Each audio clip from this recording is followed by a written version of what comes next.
Hello dear students, welcome to my maths class.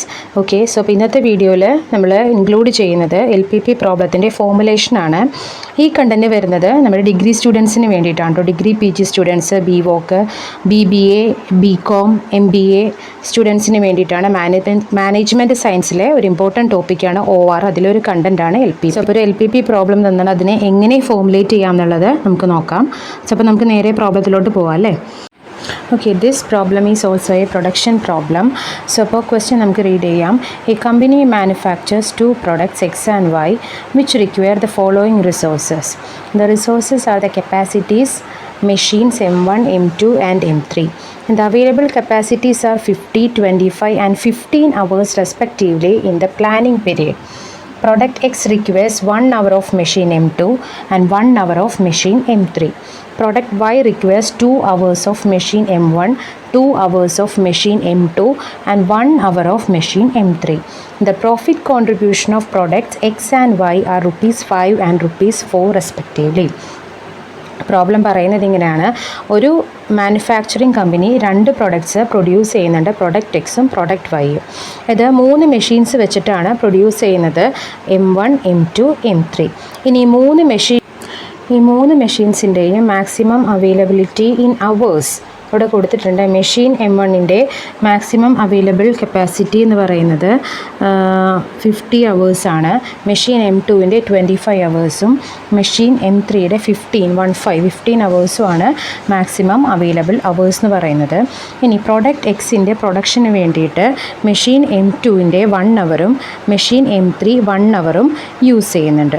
അതുപോലെ product വൈയുടെ പ്രൊഡക്ഷന് വേണ്ടിയിട്ട് മെഷീൻ M1 2 അവേഴ്സും മെഷീൻ M2 2 അവേഴ്സും മെഷീൻ M3 1 അവറും യൂസ് ചെയ്യുന്നുണ്ട്. ഇനി ഈ പ്രൊഡക്റ്റ് എക്സിൻ്റെയും വൈയുടെയും ഓരോ യൂണിറ്റിൽ നിന്നും കിട്ടുന്ന പ്രോഫിറ്റ് എന്ന് പറയുന്നത് പ്രൊഡക്റ്റ് എക്സിൻ്റെ ഒരു യൂണിറ്റിൽ നിന്നും ₹5 പ്രൊഡക്റ്റ് ബിയുടെ ഒരു യൂണിറ്റിൽ നിന്നും ₹4 അവർക്ക് പ്രോഫിറ്റ് കിട്ടുന്നുണ്ട്. ഓക്കെ, സോ അപ്പോൾ ഇത്രയും കാര്യങ്ങളാണ് ക്വസ്റ്റ്യനിൽ പറഞ്ഞിരിക്കുന്നത്. സോ അപ്പോൾ ഇതും ഒരു മാക്സിമൈസേഷൻ പ്രോബ്ലമാണ്. മാക്സിമൈസ് ദ പ്രോഫിറ്റാണ് ഇവിടെയും പറഞ്ഞിരിക്കുന്നത്.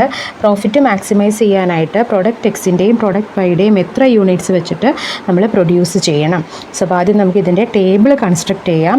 ടേബിൾ കൺസ്ട്രക്റ്റ് ചെയ്തതിന് ശേഷം ആദ്യം ഡിസിഷൻ വേരിയബിൾസ് ഐഡൻറ്റിഫൈ ചെയ്യുക. ദെൻ അതിൻ്റെ ഒബ്ജക്റ്റീവ് ഫംഗ്ഷൻ റൈറ്റ് ചെയ്യുക. പിന്നീട് കൺസ്ട്രെയിൻസ് കണ്ടുവയ്ക്കുക. ലാസ്റ്റ് അതിൻ്റെ നോൺ നെഗറ്റിവിറ്റി കൺസ്ട്രെയിൻസ് എഴുതുക. ഓക്കെ, സോ അപ്പോൾ ഇതിൻ്റെ ഡീറ്റെയിൽഡ് ആയിട്ടുള്ള video how to formulate an LPP problem നമ്മൾ നേരത്തെ ക്ലാസ്സിൽ ഡിസ്കസ് ചെയ്തിട്ടുണ്ട്. ആ വീഡിയോ കാണാത്തവർ അതൊന്ന് പോയി കണ്ടു നോക്കുക നിങ്ങൾ. സോ അപ്പോൾ ഫോർമുലേഷൻ ഓഫ് LPP പ്രോബ്ലം എങ്ങനെയാണെന്നുള്ളത് വീഡിയോ കണ്ടാൽ നിങ്ങൾക്ക് കൂടുതൽ ക്ലിയർ ആകും. അതിൻ്റെ വീഡിയോ ലിങ്ക് ഞാൻ ഷെയർ ചെയ്തേക്കാം. ഓക്കെ, ഇതൊന്ന് ചെക്ക് ചെയ്താൽ മതി കേട്ടോ. സോ അപ്പോൾ നമുക്ക് ആദ്യം ഇതിൻ്റെ ടേബിൾ കൺസ്ട്രക്റ്റ് ചെയ്തിട്ട് ഫോർമുലേഷനിലോട്ട് മൂവ് ചെയ്യാം. ഓക്കെ, ആൻസറിലോട്ട് മൂവ് ചെയ്യാം. ഇവിടെ പറഞ്ഞിരിക്കുന്നത് ഒരു കമ്പനി 2 പ്രൊഡക്ട്സ് പ്രൊഡ്യൂസ് ചെയ്യുന്നുണ്ട്, പ്രൊഡക്റ്റ് എക്സും പ്രൊഡക്റ്റ് വൈയും. അത് 3 മെഷീൻസ് വെച്ചിട്ടാണ് പ്രൊഡ്യൂസ് ചെയ്യുന്നത്, machine M1, machine M2 and machine M3. ഇനി ഈ ഓരോ മെഷീൻസിൻ്റെയും ടോട്ടൽ അവൈലബിൾ അവേഴ്സ് പറഞ്ഞിട്ടുണ്ട്. മെഷീൻ M1 50 അവേഴ്സ് അവൈലബിൾ ആണ്, മെഷീൻ M2 25 അവേഴ്സ് അവൈലബിൾ ആണ്, മെഷീൻ M3 15 അവേഴ്സ് അവൈലബിൾ ആണ്.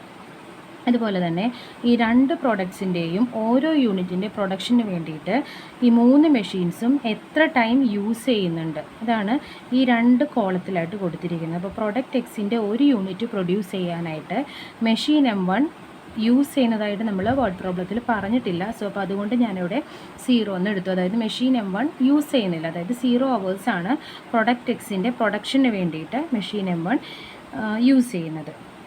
ഇനി പ്രൊഡക്റ്റ് എക്സിൻ്റെ ഒരു യൂണിറ്റ് പ്രൊഡ്യൂസ് ചെയ്യാനായിട്ട് മെഷീൻ M2 1 അവറും M3 1 അവറും യൂസ് ചെയ്യുന്നുണ്ട്. അതുപോലെ പ്രൊഡക്റ്റ് വൈയുടെ ഒരു യൂണിറ്റിൻ്റെ പ്രൊഡക്ഷന് വേണ്ടിയിട്ട് മെഷീൻ M1 2 അവേഴ്സും മെഷീൻ M2 2 അവേഴ്സും ആൻഡ് മെഷീൻ M3 1 അവറും യൂസ് ചെയ്യുന്നുണ്ട്. പിന്നെ ഇവിടെ പറഞ്ഞിരിക്കുന്നത് ഈ 2 പ്രൊഡക്ട്സിൻ്റെയും ഓരോ യൂണിറ്റ് സെയിൽ ചെയ്യുമ്പോൾ അതിൽ നിന്ന് കിട്ടുന്ന പ്രോഫിറ്റാണ്. പ്രൊഡക്റ്റ് എക്സിൻ്റെ ഒരു യൂണിറ്റിൽ നിന്നും ₹5 പ്രോഫിറ്റ് കിട്ടുന്നുണ്ട്, പ്രൊഡക്റ്റ് വൈയുടെ ഒരു യൂണിറ്റിൽ നിന്നും ₹4 പ്രോഫിറ്റ് കിട്ടുന്നുണ്ട്. അങ്ങനെയാണെങ്കിൽ ഈ കമ്പനിയുടെ പ്രോഫിറ്റ് മാക്സിമൈസ് ചെയ്യാനാണ് നിങ്ങളോട് പറഞ്ഞിരിക്കുന്നത്. സോ അപ്പോൾ ഇവിടെ ചെയ്ത് വെക്കുന്നത് ആദ്യം തന്നെ നമുക്ക് ഇതിൻ്റെ ഡിസിഷൻ വേരിയബിൾസ് ഐഡൻറ്റിഫൈ ചെയ്യണം അല്ലേ. ഈ LPP ഫോമുലേഷൻ്റെ ഡീറ്റെയിൽഡ് വീഡിയോ, അതായത് അതിൻ്റെ എന്താണ് LPP, അതിൻ്റെ ഡിസിഷൻ വേരിയബിൾസ് എങ്ങനെയാണ്, അതിൻ്റെ ഫോമുലേഷൻ, അതിൻ്റെ ഡിസിഷൻ വേരിയബിൾസ്, അതിൻ്റെ കൺസ്ട്രെയിൻസ്, ഒബ്ജക്റ്റീവ് ഫങ്ഷൻ എല്ലാം നമ്മൾ എന്താണെന്നുള്ളത് ഡീറ്റെയിൽഡ് വീഡിയോസ് ഇതിനു മുന്നേ ചെയ്തിട്ടുണ്ട്.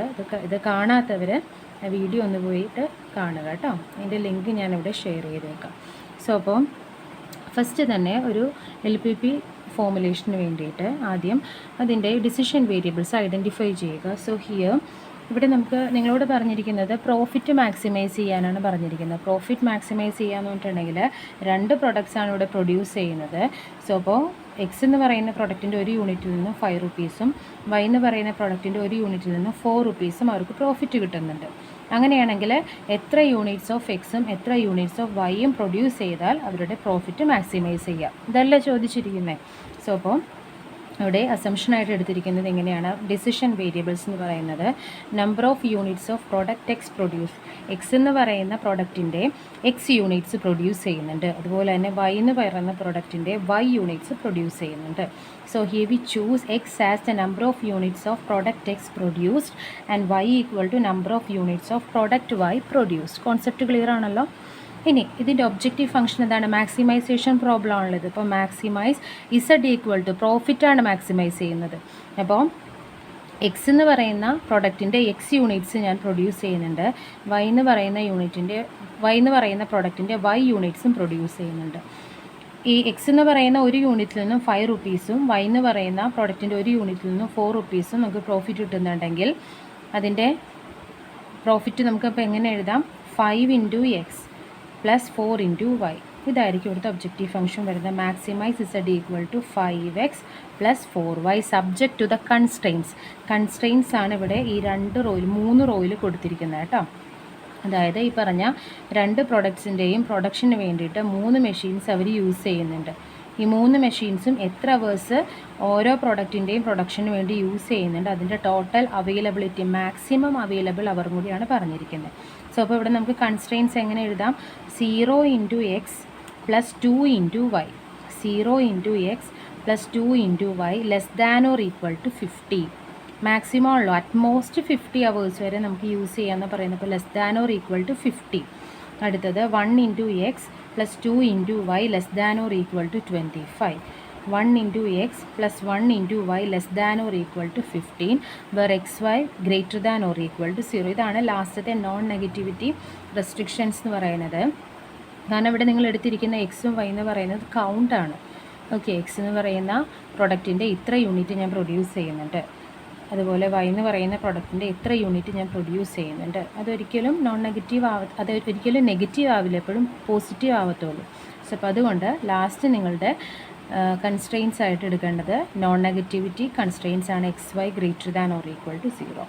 സോ അപ്പോൾ ഇതാണ് നിങ്ങളുടെ LPPയുടെ ഫോമുലേഷൻ വന്നിരിക്കുന്നത്. സ്റ്റാൻഡേർഡ് ഫോമിലോട്ടൊന്ന് മാറ്റി എഴുതാം. That is maximise Z equal to 5x plus 4y subject to the constraints. ഇവിടെ 0x അതങ്ങോട്ട് ഒമിറ്റ് ചെയ്തിട്ട് 2y less than or equal to 50. അതാണ് ഫസ്റ്റ് കൺസ്ട്രെയിൻറ്റ് വരുന്നത്. അടുത്ത വരുന്നത് 1 ഇൻറ്റു എക്സിന് പകരം X plus 2y less than or equal to 25. അതാണ് സെക്കൻഡ് കൺസ്ട്രെയിൻറ്റ് വരുന്നത്. മൂന്നാമത് വരുന്നത് 1 into X plus 1 into Y, അതിന് പകരം X plus Y less than or equal to 15. That's the third constraint. And the fourth constraints are the non negativity restrictions, that is X and Y greater than or equal to 0. Okay, ഇങ്ങനെയാണ് ഒരു LPP formulation ചെയ്യുന്നത്. Clear ആണെന്ന് ഇരിക്കുന്നു. Okay, clear ആണല്ലോ എല്ലാവർക്കും? Okay, അപ്പോൾ question വരുന്നത് first question product mix problem ആണ്. Consider a small manufacturer making 2 products A and B. 2 resources R1 and R2 are required to make these products. Each unit of product A requires 1 unit of R1 and 3 units of R2. Each unit of product B requires 1 unit of R1 and 2 units of R2. The manufacturer has 5 units of R1 and 12 units of R2 available. The manufacturer also make a profit of rupees 6 per unit of product A sold and rupees 5 per unit of product B sold. ക്വസ്റ്റ്യനിൽ എന്താ പറഞ്ഞിരിക്കുന്നത്, ഒരു manufacturer 2 products produce ചെയ്യുന്നുണ്ട്, product എയും product ബിയും. 2 resources വെച്ചിട്ടാണ് അത് produce ചെയ്യുന്നത്, R1ഉം R2ഉം. ഓക്കെ, അപ്പോൾ ഈ രണ്ട് റിസോഴ്സസിൻ്റെയും ടോട്ടൽ അവൈലബിലിറ്റി എന്ന് പറയുന്നത് R1 എന്ന് പറയുന്ന റിസോഴ്സ് 5 യൂണിറ്റ്സ് അവൈലബിൾ ആണ്. അതുപോലെ R2 എന്ന് പറയുന്ന റിസോഴ്സ് 12 യൂണിറ്റ്സ് അവൈലബിൾ ആണ്. ഇതുപോലെ തന്നെ ഈ പ്രൊഡക്ട്സ് രണ്ടിൻ്റെയും ഓരോ യൂണിറ്റ് പ്രൊഡ്യൂസ് ചെയ്യാനായിട്ട് ഇപ്പോൾ പ്രൊഡക്റ്റ് എയുടെ ഒരു യൂണിറ്റിൻ്റെ പ്രൊഡക്ഷന് വേണ്ടിയിട്ട് R1 എന്ന് പറയുന്ന റിസോഴ്സ് 1 യൂണിറ്റ് യൂസ് ചെയ്യുന്നു. അതുപോലെ R2 എന്ന് പറയുന്ന റിസോഴ്സ് 3 യൂണിറ്റ് യൂസ് ചെയ്യുന്നു.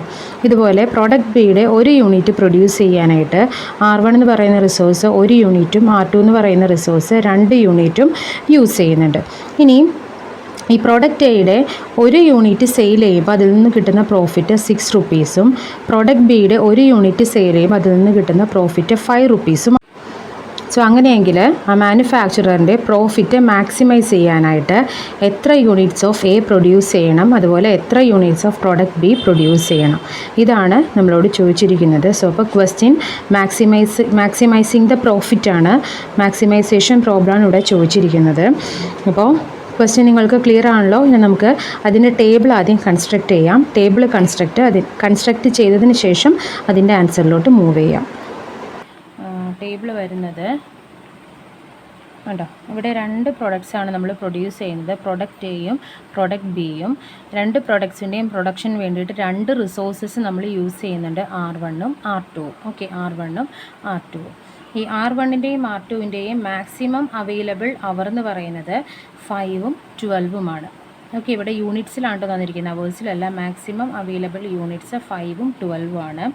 ഇതുപോലെ ഈ എ എന്ന് പറയുന്ന പ്രൊഡക്റ്റിൻ്റെ പ്രൊഡക്ഷന് വേണ്ടിയിട്ട് R1 1 യൂണിറ്റും R2 3 യൂണിറ്റും യൂസ് ചെയ്യുന്നുണ്ട്. അതുപോലെ ബി എന്ന് പറയുന്ന പ്രൊഡക്റ്റിൻ്റെ പ്രൊഡക്ഷന് വേണ്ടിയിട്ട് R1 1 unit R2 2 unit use ചെയ്യുന്നു. ഇനി ഇതിൻ്റെ പ്രോഫിറ്റാണ് ലാസ്റ്റ് റോയിൽ പറഞ്ഞിരിക്കുന്നത്. എ എന്ന് പറയുന്ന പ്രൊഡക്റ്റിൻ്റെ 1 യൂണിറ്റിൽ നിന്നും 6 റുപ്പീസും ബി എന്ന് പറയുന്ന പ്രൊഡക്റ്റിൻ്റെ 1 യൂണിറ്റിൽ നിന്നും 5 റുപ്പീസും പ്രോഫിറ്റ് കിട്ടുന്നുണ്ടെങ്കിൽ question is maximise the profit maximise ചെയ്യാനായിട്ട് അവർ ഈ 2 പ്രൊഡക്റ്റിൻ്റെയും എത്ര യൂണിറ്റ്സ് വെച്ചിട്ട് പ്രൊഡ്യൂസ് ചെയ്യണം.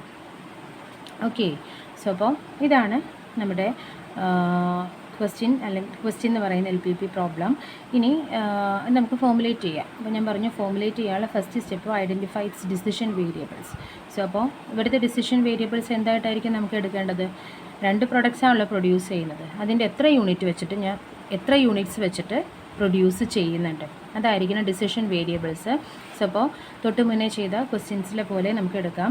Number of units of A produced, അത് ക്യാപിറ്റൽ X ആയിട്ട് എടുത്തു. Number of units of B produced. Okay, 2 പ്രൊഡക്റ്റിൻ്റെയും പ്രൊഡക്ഷൻ. ബി എന്ന് പറയുന്ന പ്രൊഡക്റ്റിൻ്റെ നമ്പർ ഓഫ് യൂണിറ്റ്സ് ആയിട്ട് ഞാൻ Y എടുത്തു, ക്യാപിറ്റൽ Y എടുത്തു. ഇനി ഇവിടുത്തെ ഒബ്ജക്റ്റീവ് ഫംഗ്ഷൻ വരുന്നത് മാക്സിമൈസേഷൻ ആണല്ലോ. സോ അപ്പോൾ maximise Z equal to 6 × X + 5 × Y. ഇല്ല, എങ്ങനെയല്ലേ വരത്തുള്ളൂ. അതായത് എ എന്ന് പറയുന്ന പ്രൊഡക്റ്റ് X യൂണിറ്റ് പ്രൊഡ്യൂസ് ചെയ്യുന്നുണ്ട്, 1 യൂണിറ്റിൽ നിന്നും 6 റുപ്പീസ് പ്രോഫിറ്റ് കിട്ടുന്നു. അതുപോലെ ബി എന്ന് പറയുന്ന പ്രൊഡക്റ്റ് Y യൂണിറ്റ്സ് പ്രൊഡ്യൂസ് ചെയ്യുന്നുണ്ട്, 1 യൂണിറ്റിൽ നിന്നും 5 റുപ്പീസ് പ്രോഫിറ്റ് കിട്ടുന്നു.